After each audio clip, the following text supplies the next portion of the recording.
안녕하세요. 일타강사TV입니다. 세계 최고의 와인은 뭘까요? 어떤 분들은 로마네 꽁티, 페트루스, 라피트로칠드 이런 이야기 하실 것 같긴 한데, 제가 생각하는 최고의 와인은 오늘 소개할 앙리자예입니다. 만약 저한테 돈이 너무 무한대로 있으니까 네가 먹고 싶은 거 하나만 골라 라고 한다면 저뿐만 아니라요, 와인 애호가이신 분들은 대부분 앙리자예 고르시는 분들이 상당히 좀 많을 것 같은데요. 그 별명이 뭐냐면 부르고뉴의 신입니다. 오늘은 부르고뉴의 신 앙리자예의 어떤 인생과 그 다음에 그가 남긴 전설적인 어떤 와인에 대해서 한번 이야기를 해보도록 하겠습니다. 그 앙리자예에 대해서 한번 먼저 알아봐야 되겠죠. 앙리자예는요 1922년생입니다. 그 프랑스 부르고뉴 지방에서 본-노마네라는 마을에서 태어났다고 하네요. 대부분 이게 부르고뉴 와인 메이커들이요 그 수세대에 걸쳐 가지고요 포도밭을 소유한 어떤 가문 출신인 경우들이 많거든요. 하지만 자이에는 포도밭을 소유하지 못한 임대 농가 출신이거든요. 한마디로 말하면 흑수저 출신이죠.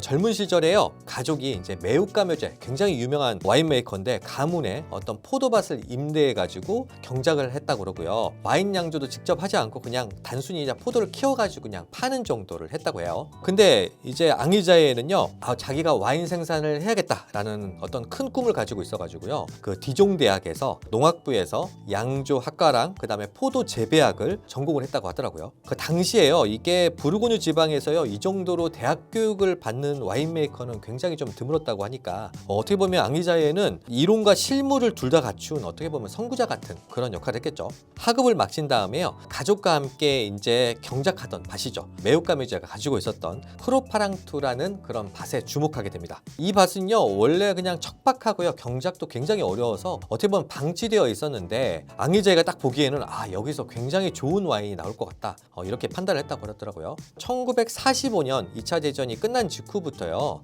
본격적으로 자신의 이름을 건 와인을 만들기를 시작합니다. 근데 처음엔 어땠을까요? 사람들도 관심도 없었고 팔리지도 않았겠죠. 1950년도 60년도 되면서요 포도 재배 방식하고요 양주 기술을 조금씩 좀 개선하기 시작합니다. 근데 이제 앙리자예의 어떤 스타일 중에 하나가 자연스러움을 굉장히 좀 중요시했거든요. 그래서 농약도 안 쓰고요 인공 효모도 사용하지 않습니다. 과도한 필터링까지도 하지 않고 약간 자연스럽게 와인을 만든 거를 되게 중요시 생각했다고 하고요. 그래서 마을 사람들 사이에서는 앙리자예 와인이 굉장히 좀 깨끗하고 맛있는 와인이다 이런 평가가 있었다고 하더라고요. 좀 유명해지기 시작한 거는요 1970년대 되고서부터 시작이 됩니다. 70년 80년대에요 굉장히 주목을 받기 시작합니다. 특히 뭐냐면 앙리자예의 1985년 빈티지가 아주 극찬을 받거든요. 그러면서 세계적으로 앙리자예란 와인이 되게 유명하게 됩니다. 수많은 셀럽들이 부호들이요 앙리자예 와인들을 구하려고 노력을 하게 되고요. 근데 앙리자예는 절대로 상업적인 성공을 했음에도 불구하고 대량 생산을 하지 않습니다. 이제 그러다 보니까 어떻게 되겠죠? 더 구하기가 힘드니까 예술품처럼 희소성이 좀 생기게 되겠죠. 그리고요 이제 90년도가 되면요 앙리자예도 약간 노쇠하기 시작합니다. 자신의 후계자를 좀 키워야겠다라고 생각해서 조카인 그 엠마누엘 후제를 자기의 어떤 기술들을 전수하기 시작합니다. 그 다음에 이제 후계자 교육뿐만 아니라요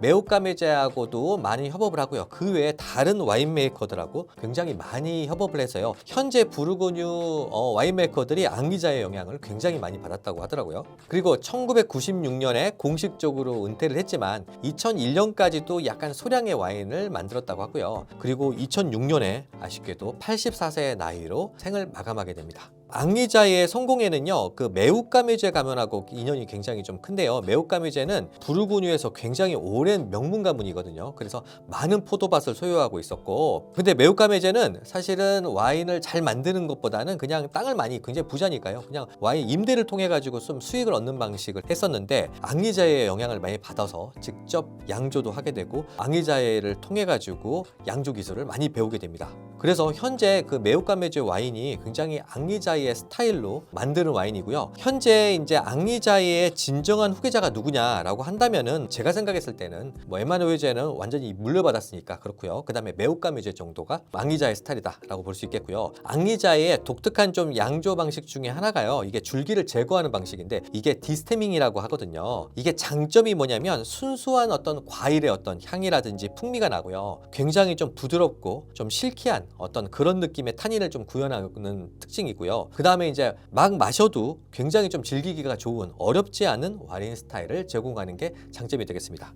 근데 단점도 있겠죠. 줄기에서 굉장히 어떻게 보면 구조감이라든지요. 그다음에 숙성도 조금 잠재력 같은 것들도 있는데 그거에 조금 약하게 되고요. 이런 복합성들이 조금 떨어질 수 있습니다. 그러다 보니까요. 그 앙리자이의 와인에 대해서 뭐 디스테밍을 하다 보니까 조금 호불호가 갈리긴 하는데 그래도 앙리자이의 그 와인 철학 같은 게 있죠. 뭐냐면 마시는 순간조차도 그냥 바로 마셔도 그냥 감동을 주는 와인을 만들고 싶다라고 지향했기 때문에 이런 방식을 고수했다고 하더라고요. 그 다음에 이제 앙리자이의 와인에 대해서 막 소개를 해드렸는데 대표 와인은 뭐가 있냐면요. 가장 유명한 와인 두 가지가 있는데 크로파랑투랑 그다음에 이실부르가 있습니다. 크로파랑투는 아까 제가 앞에서 설명을 드렸지만 원래는 이제 메오카미제가 가지고 있었던 밭인데 그 일부를 이제 앙리자이가 구입을 하게 되고요. 특급 밭은 아니거든요. 프리미어 키루락에서 1등급 밭인데 사실 웬만한 특등급 밭보다 훨씬 더 비싼 와인을 생산하는 밭이라고 볼 수 있겠고요. 부르고뉴 유명한 특급 밭이죠. 리실부르도 가지고 있습니다. 그러면 이제 궁금하실 것 같아요. 가격은 어느 정도 되느냐? 그 크로파랑투 같은 경우는요. 와인서처라고 되게 유명한 사이트가 있는데 평균가가 한 2,600만 원 정도 나오더라고요. 이거는요. 거기 사이트에 나와 있는 내용이지 사실은 제가 봤을 때는 빈티지에 따라서 좋은 거는 한 1억 정도는 줘야지 살 수 있지 않을까. 그럼 저는 뭐 이 와인 마셔봤냐? 제가 한번 마셔본 적이 있거든요. 크로파랑투를 제가 한번 마셔봤는데 그때는요. 조금 와인 보관 상태가 별로여서요. 조금 그랬던 것 같아요. 아마 제 생에 다시 마시기는 좀 어렵지 않을까. 오늘은요. 그 역사적으로 최고의 와인 메이커인 앙리자이에 대해서 한번 알아봤습니다. 오늘 영상이 좋으셨다면요. 구독, 좋아요, 알림 설정 해주시기 바랍니다. 이제까지 일타강사TV였습니다.